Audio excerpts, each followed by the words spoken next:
Hi, Cie Peterson, director, voiceover artist, and acting coach. And this is part two in a multi-part series on how to act. You can think of me as your online acting coach.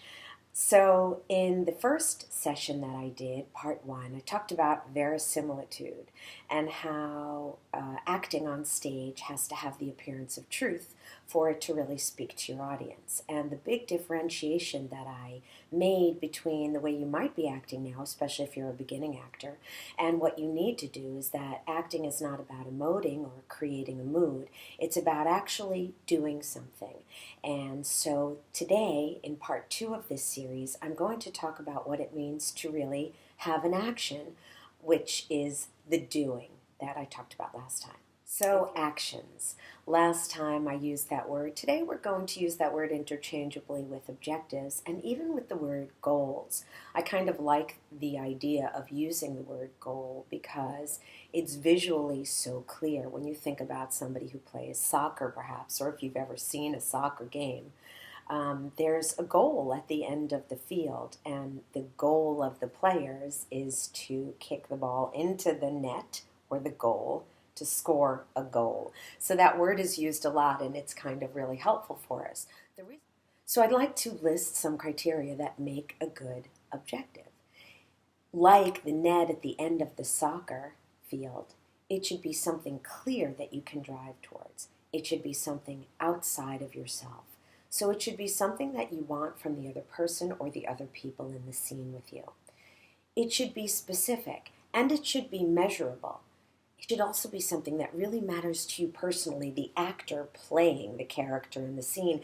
This is how you, the actor, and the character start to come together, because really that's what's happening when good acting is going on.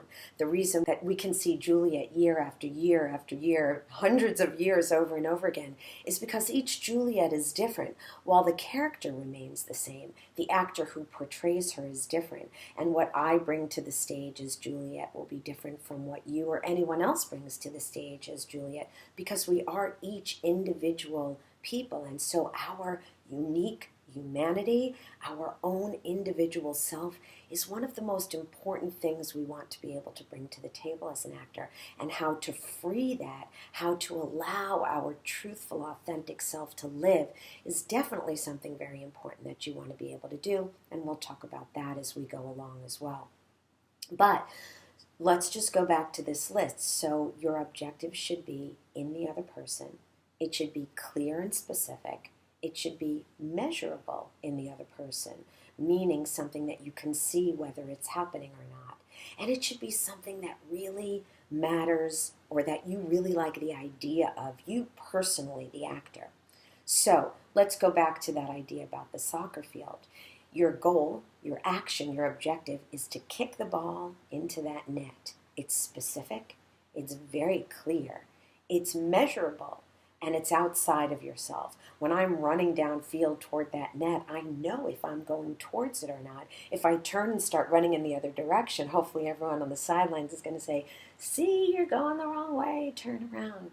But you have to be the one who does that for yourself as a character and as an actor on stage. You need to be the one who's saying, "Gee, I'm not getting what I want from this person. I'm not moving in the right direction. I need to change directions. I need to turn and run the other way." And of course, the obstacles in the soccer analogy is the members of the other team. The members of the other team, the other people on stage, are your obstacles. Typically, they're the ones who are going to be in the way of you getting what you want, although sometimes it can be something else. But for starting out, that's really the way you want it to be. The last thing that I want to say about objectives, and this is something that I really focus on as an acting coach, is that you want it to be worded in the other person. This, again, we talked about self-consciousness last time, about you being aware of yourself. And we want your consciousness and effort and attention on the other person. It's very grounding, and it will also help you to really be present in the scene. Because again, in life, we don't really think about ourselves, and when we do, we feel uncomfortable. We don't like that. When we really want something, when we're really grounded in something important, we're focused on the other person. And that's the way you want to be on stage as well. When I do a beginning acting class, typically I will use this exercise that I learned in a book written by a man named Julian Schlusberg, and it's called The Apology Lesson. I've used it to great effect, and I've really come to love it as something very useful to show a lot of different parts of the acting process. What I want to focus on now is what we get to actually at the end of that apology exercise, where I have two actors who are about to enact one of the apologies that one of them has written during the course of our class. So Ted, let's say, is going to apologize to Chris. And I'll say to Ted, "So what is your action?" And very often he'll say to me, "To apologize. I want to apologize." And this is a great opportunity for me to show a couple of things that I'd like to show you now. The first one is, don't ever start your objectives with "I want." That's about super objectives, and that's a whole different place that's down the road. But your objective itself at each moment in a script, in a text, in a movie, in a play, is that you want something from the other person. Go back to the analogy, right? The measure of that soccer analogy is that the goal is at the end of the field, you can see it and you run towards it. And you should approach your objectives and actions and goals in the same way. So Ted saying to me, "I want to apologize," means that Ted can say, "I'm sorry." He can even say it really that he means it. "I'm sorry." And then he can turn around and walk away because he's really done everything that he set out to do. So I need to help Ted see that what he really wants is in Chris. And so maybe what Ted wants is to get Chris to forgive me, to make Chris see how much I'm suffering because he's angry at me. Those are slightly different, but those would both be really good objectives in the other person. Of course, what I'd really want Ted to do is pick the one that matters the most to him personally. I can make suggestions, but Ted is the one who has to play the character. And so he has to personally be energized, be excited by the wording of the objective, use words that he likes, and create an overall action that he finds exciting or scary or stimulating to play so that he'll really commit to it. So if you're an intermediate or an advanced actor, then when I ask you, why is it that you want Chris to forgive you? Why is that important to you? You should have a really strong reason. What you really want to do is paint yourself into a corner. There should be only one way out, and that way out is to get that forgiveness. So you should know what will happen if you don't get that forgiveness. Maybe Chris is really the only really good friend that you have. Maybe something recently, you've created this backstory where something recently happened and you found that all your friends kind of really weren't there for you. And Ted was the one who really came through and Chris, was the one who really came through when it mattered. And so having Chris as a friend has become really meaningful to you. And if you don't get him to forgive you, then you're really in a corner, because when you ask yourself, what happens if I don't achieve this? And you always do want to ask yourself that, again, especially if you're a more experienced actor, what happens if I don't achieve this objective?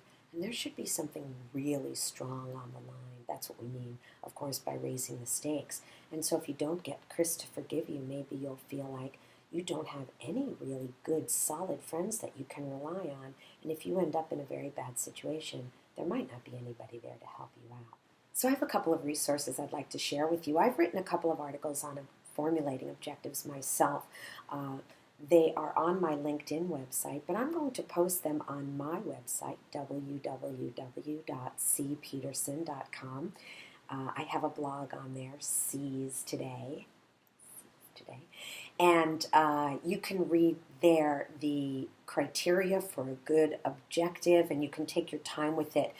It covers everything that I did in a little more detail, but that way if you read it, you can spend some time with it and think about it. There's also, of course, the great book written by Michael Shurtleff called Audition, and he talks about guideposts for auditions, but of course he covers this material as well while he's going through those guideposts, and every actor should have that book on their shelf. There's also a very good book called The Practical Handbook for the Actor, and it's a companion book the monologue audition. And that comes out of the practical aesthetics approach to acting, which is part of the Atlantic Theater Company, what they teach in New York City. And you can find both of those books very, very easily online. The monologue audition book actually has a page where it lists a bunch of objectives that you can use. So if you're ever short trying to figure out an objective, there's some really good ones there for you to tap into. But please do look at my articles. Those might help you. And of course, be in touch with me. I'm available as your online coach, both in this free acting series, and if you'd like to work with me privately, you can contact me and we can arrange a Skype session anytime. Next time, we're going to talk a little bit more about this and about how it's very important to start with relationship.